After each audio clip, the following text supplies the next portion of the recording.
5 राज्यों के चुनावों के नतीजे तो कल आ जाएँगे, आपको कुछ ही घंटे बाद आ जाएँगे। और ये जो राज्य हैं मध्य प्रदेश, राजस्थान, छत्तीसगढ़, तेलंगाना, मिज़ोरम, इन राज्यों के नतीजे अपने आप में महत्वपूर्ण इसलिए भी हैं क्योंकि जब 24 का चुनाव आएगा तो उसको लोग उससे जोड़ करके देखेंगे। जबकि सच बात तो ये इससे जोड़ना घटाना नहीं चाहिए। कोई भी चुनाव जो है सेमीफाइनल नहीं होता, ये बिल्कुल एक मेरा पक्का मानना है। क्यों? क्योंकि उससे कोई बहुत फ़र्क नहीं पड़ता है। और अगर मान लीजिए इस चुनाव में कुछ जो आप सोच रहे हैं या जो मैं बताने जा रहा हूँ, उसमें कुछ उल्टा-पुल्टा भी होता है, तो उससे 24 का चुनाव बहुत ज़्यादा प्रभावी नहीं हो सकता।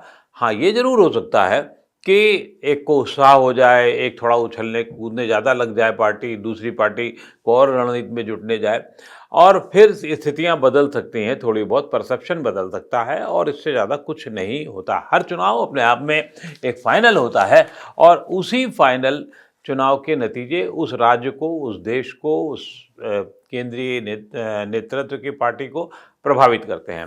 तो हम बात कर रहे थे इन 5 राज्यों के चुनावों की और 5 राज्यों के चुनाव में जब कल 8 बजे मतगणना शुरू हो जाएगी, तो दुगदुगी लोगों की बढ़ती जाएगी। 10 से बजे तक, 11 बजे तक तो ऐसा लगेगा कि हाँ, कौन जीत रहा है, कौन हार रहा है। लेकिन ये पक्का मानिएगा आप, ये 3 राज्य जो बल्कि 4 कहना चाहिए, तेलंगाना समेत छत्तीसगढ़, मध्य प्रदेश और राजस्थान, तेलंगाना, इन चारों राज्यों में क्योंकि कल 4 ही राज्यों की मिज़ोरम की सोमवार को होगी। इन चारों राज्यों की मतगणना के आप ये नहीं हो सकता कि पहले जो जो आमतौर पे होता है कि 10 बजे तक चीज़ें स्पष्ट हो जाती हैं, लेकिन कल ऐसा नहीं होने जा रहा है। कल आपकी दुगदुगी बनी रहेगी क्योंकि कब कौन आगे रहेगा, कौन पीछे रहेगा, इसका बहुत अंदाज़ा नहीं हो पाएगा। वजह उसकी क्या है? बहुत क्लोज़ फाइट है। क्लोज़ फाइट सीटों की नहीं होगी जाने में, लेकिन ये क्लोज़ फाइट जो है मतों के अंतर की होगी, जिससे आगे-पीछे होता रहेगा। आपने देखा होगा कि एग्ज़िट पोल में भी क्या हुआ था? एग्ज़िट पोल में तो अजीब तमाशा हुआ। मैं इसे तमाशा कहूँगा, मनोरंजन कहूँगा, इससे ज़्यादा एग्ज़िट एग्ज़िट पोल को कुछ नहीं कहूँगा। वजह क्या है? एग्ज़िट पोल की जो साइंस है वो अब खतरे में पड़ती चली जा रही है या उसको ठीक से लागू नहीं किया जा रहा है। होता क्या है एग्ज़िट पोल में कि जब भी कोई मतदाता बाहर आता है वोट डाल करके तो आप उससे पूछ लेते हैं माइक पे कि भाई साहब कहाँ किसको वोट दिया, क्यों दिया, क्या किया और क्या मुद्दे थे? आदमी है, औरत है, गाँव की है, देहात की है, ये सब जानने की आप कोशिश करते हैं और फिर पूछते हैं किसको वोट दिया? तो कोई ज़रूरी थोड़ी है कि अखिल श्रीवास्तव या हमारे जो कैमरामैन साथी हैं वो कोई बता ही दें कि हमने किसको दिया। आज गांव का आदमी, शहर का आदमी सब बहुत चालाक है और कुछ पार्टी कार्यकर्ता ज़रूर आपको बता सकते हैं। तो वो साइंस धीरे-धीरे फेल होती जा रही है और यही वजह है कि एक जगह मध्य प्रदेश में शिवराज सिंह चौहान या भारतीय जनता पार्टी को 151 सीटें तक दिखाई जा रही हैं।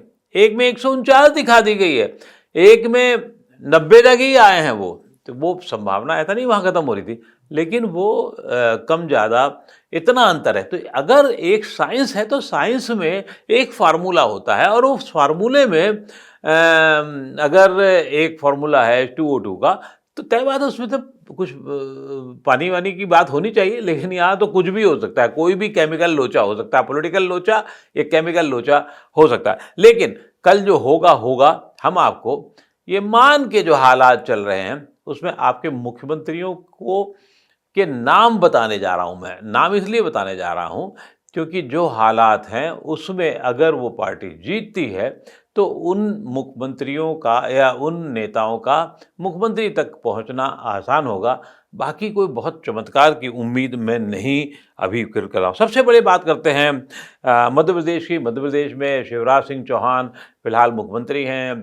15 साल तक एक खेप में मुख्यमंत्री रहे, दूसरी खेप में 3.5 पौने 4 साल रहे और वो पौने 4 साल के बाद अब फिर मतदान में है, चुनाव में है। 18 साल की सत्ता के बाद भी जो आमतौर पे माना जाता है कि एक एंटी इनकम्बेंसी की हवा होनी चाहिए, वो कम से कम मुझे तो नहीं दिखी। कुछ एक लोग नाराज़ हैं, खूब नाराज़ भी हैं, कुछ विधायकों से नाराज़ दिखे, कुछ स्कीमों के सही तरीके से लागू होने पे नाराज़ दिखे, लेकिन ओवरऑल ये नहीं हुआ कि नहीं साहब हम तो सीधे-सीधे मतलब विद्रोह कर देंगे, जो पलटने की स्थिति हो। और यही वजह है कि एग्ज़िट पोल में भारतीय जनता पार्टी आगे दिख रही है। और आगे जब दिख जाएगी तो आप पूछेंगे भाई साहब मुख्यमंत्री कौन होगा? तो जनाब मुख्यमंत्री इस बार तमाम विरोधी स्थितियों, तमाम केंद्रीय नेतृत्व के द्वारा अनदेखा करने, देखा करने, फिर स्वीकार करने, फिर आगे बढ़ने, वो शिवराज सिंह चौहान का नाम सबसे आगे रहेगा। वजह क्या है उसकी? वजह उसकी ये है, उन्होंने जिस शिद्दत के साथ लड़ाई लड़ी है। शुरुआत के दौर में भारतीय जनता पार्टी के केंद्रीय नेतृत्व ने उनको बहुत भाव नहीं दिए, उनकी योजनाओं को लेकर के उनको लग रहा था कि कुछ नहीं चल पाएगी बात। लेकिन लाडली योजना ने जो कमाल दिखाया पिछले 8-9 महीने में, उसके बाद उनका ग्राफ ऊपर चलता चला गया। महिलाओं की योजनाएं उनके साथ पहले ही चल रही थी और उसकी वजह से वो आज भी भारतीय जनता पार्टी में मध्य प्रदेश में सर्वाधिक उपयुक्त और मुख्यमंत्री पद के दावेदार होंगे। एक चीज़ और ध्यान रखनी होगी आपको, शिवराज सिंह चौहान के साथ एक बड़ी बात है। भारतीय राजनीति में इस समय जनगणना को लेकर के बड़ा बवाल मच रहा है और पिछड़े अगड़े का लेकर शिवराज भारतीय जनता पार्टी के पिछड़े वर्ग के और ख़ास तौर से मध्य प्रदेश के तो अकेले और बाकी पिछड़े वर्ग के बड़े नेता के तौर पर पार्टी में उभर रहे हैं और काउंटर करने के लिए उनको कोई और वहाँ नज़र नहीं आता। और विपक्ष को ख़ास तौर से अगर कोई कोशिश की भी जाए तो विपक्ष जो है वो बहुत अलग अलग किस्म की बातें कर सकता है, करेगा, राजनीति है तो करेगा ही करेगा। तो इस लिहाज से वहाँ शिवराज सिंह चौहान बड़े नेतृत्व में हैं। और शिवराज के साथ एक और अच्छी बात जाती है कि उनकी एंटी इनकम्बेंसी कमलनाथ ने कम की है। मैं शब्द फिर दोहरा रहा हूँ कि शिवराज की एंटी इनकम्बेंसी कमलनाथ ने कम की है। कमलनाथ जो 1.25 साल मुख्यमंत्री बने, वो 15 साल की एंटी इनकम्बेंसी उन्होंने खा ली और फिर जो 15 महीने की एंटी इनकम्बेंसी थी, उससे उसका फ़ायदा और उसका रणनीति गुणा भाग शिवराज को मिला और वो शिवराज अभी अपने पद पर हैं और आगे भी उसी हिसाब से चलने की उम्मीद है। ये ध्यान रखिएगा, ये उम्मीद है, ये कोई रास्ता नहीं है। हम तो सिर्फ जोड़ घटाव बताते हैं आपको। पिछली बार का अगर आप देखना चाहेंगे तो आपको ये पता ही होगा कि भारतीय जनता पार्टी को सिर्फ 109 सीटें मिली थी, कांग्रेस को 114 मिली थी, 2 बीएसपी की मिली थी, अन्य के खाते में 5 गई थी। लेकिन सरकार 1.5-1.25 साल बाद पहले कांग्रेस ने बनाई थी, अब कुछ जोड़ घटा करके, और फिर भारतीय जनता पार्टी ने वो कमाल किया, 1.5 दर्जन विधायकों को अपने पाले में ले आए और फिर उनका इस्तीफा दिलाया और फिर वो पूरी तरीके से सरकार में रहे। दूसरी बात राजस्थान की। राजस्थान 200 सीटों का राज्य है, वो 200 सीटों का राज्य है और 200 सीटों में 199 पर वहाँ चुनाव हो रहा है। राजस्थान में पिछली बार भारतीय जनता पार्टी कमज़ोर स्थिति में थी, 73 पे थी, कांग्रेस 100 पे थी, बीएसपी 6 पे थी, 20 अन्य के खाते में थे। कांग्रेस 100 ही पे थी, यानी कि बिल्कुल धागे पर। इस बार भी मुझे लगता है कि राजस्थान की राजनीति बड़े कांटे के मुकाबले की होने जा रही है। वो बात दूसरी कि यहाँ पे भी कुछ चैनलों ने भारतीय जनता पार्टी और कांग्रेस को बराबर का मुकाबला दिखाया है। कुछ भारतीय जनता पार्टी को 135 तक सीटें दे रहे हैं और कुछ 70-80 तक पहुंचा रहे हैं। पोल ऑफ पोल अगर आप देखें, सब चैनलों का और सब एजेंसीज का पोल ऑफ पोल देखेंगे तो वहाँ भारतीय जनता पार्टी की सरकार बनने जा रही है। यहाँ पे भी ये सवाल बड़ा सारा है कि क्या वसुंधरा, जो खुद 2 बार मुख्यमंत्री बन चुकी हैं, भैरों सिंह शेखावत पूर्व उपराष्ट्रपति और पूर्व मुख्यमंत्री की शिष्या रह चुकी हैं, क्या वो फिर उनका दांव काम आएगा महिला का? क्या उनकी सक्रियता, जो एक बार केंद्रीय नेतृत्व उनको लगभग किनारे कर चुका था पिछली बार हार के बाद, और वो बार बार केंद्रीय नेतृत्व को चुनौती भी देती रही हैं, उपाध्यक्ष बनाई गई लेकिन यहाँ पर नहीं आई दिल्ली, लेकिन फिर भी अपने साथियों के साथ खूब रहीं और यही वजह है कि उनको अनदेखा आखिरी तक नहीं किया जा सकता। भारतीय जनता पार्टी के जीतने की स्थिति में उनके तीसरी बार मुख्यमंत्री होने के इसलिए भी चांसेस ज़्यादा हैं। क्यों? क्योंकि वो भैरों सिंह शेखावत की शिष्या हैं और उन्होंने अपनी रणनीति के तहत 12 से ज़्यादा जो पूर्व विधायक थे उनको निर्दलीय भी खड़ा करने में सहयोग किया है, उनके लिए वो आगे रही हैं। ताकि अगर बाद में भारतीय जनता पार्टी कुछ कम ज़्यादा पे भी रहे तो वो उनका निर्दलियों का सपोर्ट ले सके। अशोक गहलोत साहब वहाँ कमज़ोर है, लेकिन अशोक गहलोत ने जैसा काम किया है उसकी तारीफ़ करना ज़रूरी होगी। अशोक गहलोत ने आखिरी के दिनों में अपनी चीज़ें ठीक की, जबकि 4 साल उनके ऊपर बहुत सारे आरोप लगाए, बहुत सारे घोटाले के आरोप लगाए, छात्रों के पेपर लीक के आरोप हुए, लॉ एंड ऑर्डर की समस्याएँ रहीं, लेकिन फिर उन्होंने भी योजनाएँ और खूब जो आजकल रेवड़ी कल्चर है वो खूब बाँटा-बूटा गया और उसकी वजह से भारतीय जनता पार्टी भी उनकी ही पिच पर आना पड़ा उन्हें। और लेकिन ऐसा लगता है कि वो सब बहुत काम नहीं आ रहा है। वहाँ सरकार वसुंधरा राजे की और बनना इसलिए भी तय है कि केंद्रीय आलाकमान के सामने वसुंधरा को रखना एक मजबूरी होगी। क्यों? क्योंकि अभी इसके 2 राज्यों में ख़ास तौर से क्यों? क्योंकि वहाँ पर अभी 2024 के जो चुनाव होने हैं, उसके मद्देनज़र किसी भी बड़े नेता को भारतीय जनता पार्टी नाराज़ नहीं करना चाहेगी। छत्तीसगढ़ की बात करते हैं। छत्तीसगढ़ 90 सीटों का सदन है। पिछली बार 15 भी भारतीय जनता पार्टी 15 पर आ गई थी और वो भी तब आई थी कब? रमन सिंह 3 बार लगातार मुख्यमंत्री रह चुके थे और भूपेश बघेल जो थे वो छत्तीसगढ़ कांग्रेस के अध्यक्ष बने। 5 साल उन्होंने दौड़-भाग की, लड़ाई झगड़ा किया, संघर्ष किया और उसका नतीजा ये हुआ कि उनकी सरकार कांग्रेस को बहुमत मिला, 68 सीटें आ गईं, बीएसपी के 7 सीटें थीं। लेकिन भूपेश बघेल को फाइनली वहाँ उनको उसका मुख्यमंत्री बनाया गया और टीएस सिंहदेव जो दूसरे एक नेता थे, जो अभी भी अब तो आजकल तो कुछ महीनों के लिए ही डिप्टी चीफ मिनिस्टर बन गए हैं वो, 70 साल की उम्र में हैं और उनसे ये वायदा कांग्रेस आलाकमान ने कर लिया था कि हम आपको 2.5 साल बाद बना देंगे। लेकिन भूपेश बघेल की परफॉर्मेंस और उनकी ज़मीनी जुड़ाव, बढ़ता हुआ ज़मीनी जुड़ाव उनके बहुत काम आया और उस वजह से अब ऐसा लगता है कि क्योंकि वहाँ जितने भी एग्जिट पोल हैं वो ज़्यादातर अभी भूपेश बघेल को या कांग्रेस को आगे बढ़ता दिखा रहा है। ये नहीं कि भारतीय जनता पार्टी बहुत पीछे है।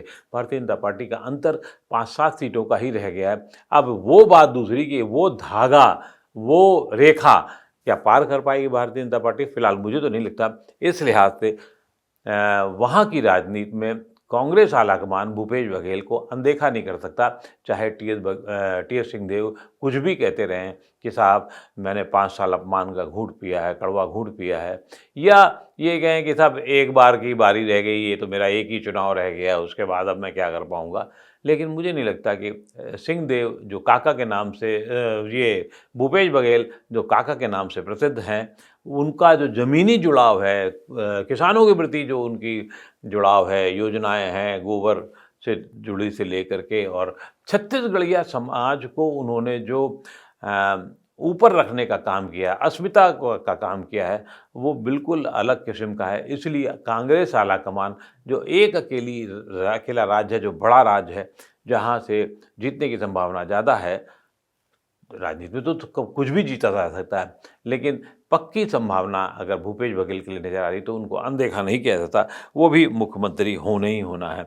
आते हैं तेलंगाना पर। तेलंगाना में 119 की विधानसभा है। हम सबको याद होगा कि 2013 में वहाँ पर विधानसभा अलग राज्य बना तेलंगाना और केसीआर अकेले ऐसा नहीं रहे जो 10 साल के अंदर संघर्ष करके उन्होंने अलग राज्य पा लिया और 2 बार लगातार मुख्यमंत्री बन गए।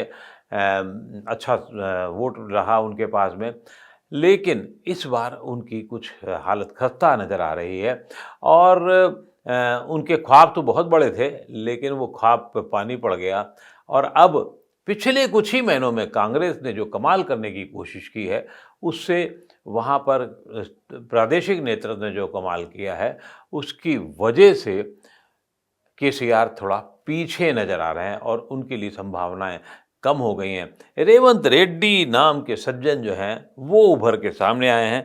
रेवंत रेड्डी वहाँ पर 2021 से कांग्रेस ने की कमान उन्होंने संभाली है, लेकिन ये जो सज्जन हैं, जो प्रदेश कांग्रेस के अध्यक्ष हैं, वो पहले क्या थे?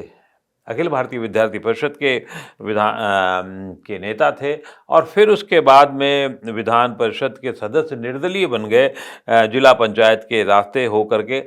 उन्होंने एक चालाकी की थी कि जिला पंचायत में जगदीश्वर रेड्डी को हराया था और ये चालाकी इसलिए कर पाए थे वो कि उन्होंने कई जगदीश्वर रेड्डी को सामने मैदान में खड़ा कर दिया था। 2007 में वो विधान परिषद के सदस्य बन गए निर्दलीय और फिर चंद्रबाबू नायडू टीडीपी में उनको ले आए और 2009 में उन्होंने टीडीपी के टिकट पर 5 बार के विधायक रहे गुरुनाथ रेड्डी को हराया तो चर्चा में आ गए।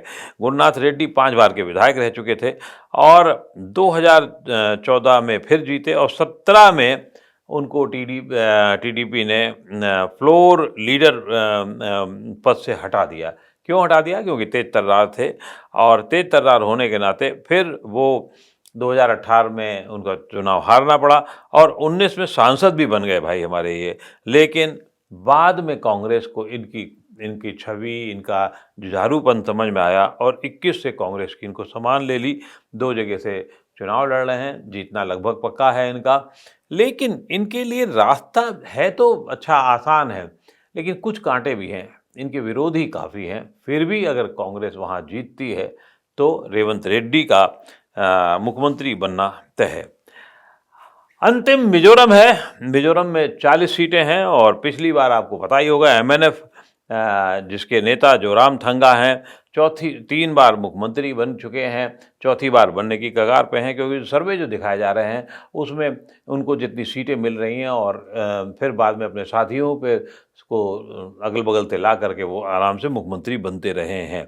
इस बार भी उम्मीद उनकी है, लेकिन जोराम पीपल मूवमेंट के नेता जो हैं लाल दुहामा, जो पूर्व आईपीएस अफसर हैं, यूँ बात दूसरी कि अब वो 74 साल के हैं और 84 में सांसद भी रह चुके हैं। उनकी भी उम्मीदें उन्होंने पाल रखी हैं और वो तब उनकी उम्मीदें काम आएंगी अगर वो बहुमत से जीते। अगर नहीं बहुमत से जीते तो फिर जोरामथंगा ही बनने वाले हैं वहाँ। वजह उसकी साफ है कि जोरामथंगा और केंद्रीय नेतृत्व भारतीय जनता पार्टी का उनसे अच्छा उनका संबंध है। भारतीय जनता पार्टी भी 2-4 सीटें वहाँ आती रही हैं, तो इस बार भी उनके साथ मिलकर के वो कमाल कर सकते हैं। तो मैंने आपको ये बताने की कोशिश की कि आपके राज्यों के मुख्यमंत्री ये मतलब होने हैं, लेकिन ये राजनीति है भाई साहब। राजनीति में कुछ भी हो सकता है, कुछ थोड़ा बहुत उलटफेर भी हो सकता है, लेकिन लगभग ये तय है। और 2024 के मद्देनज़र खास तौर से भारतीय जनता पार्टी कोई रिस्क नहीं लेगी कि मध्य प्रदेश, राजस्थान में कोई बदलाव की बड़ी कोशिश की जाए। हाँ, छत्तीसगढ़ में अगर उसके नाम पे लॉटरी निकल आई तब तो बात दूसरी है। छत्तीसगढ़ में 5-7 सीटों का अंतर होने वाला है, अगर उसके नाम लॉटरी निकल आती तो बात दूसरी। अदरवाइज भूपेश बघेल वहाँ पक्के हैं। तो ये आपके नए मुख्यमंत्री होंगे जो आपको हफ्ते भर पहले लगभग, क्योंकि कल रिजल्ट आएगा और उसके 3-4 दिन बाद तक नेता पद का चुनाव की औपचारिकताएं होती हैं, वो होती रहेंगी। 4-5 दिन बाद ही आपको पक्के मुख्यमंत्रियों का पता लगेगा। हम आपको पहले बता रहे हैं। बहुत बहुत आभार आपका नवोदय टाइम्स पंजाब केसरी से जुड़ने के लिए।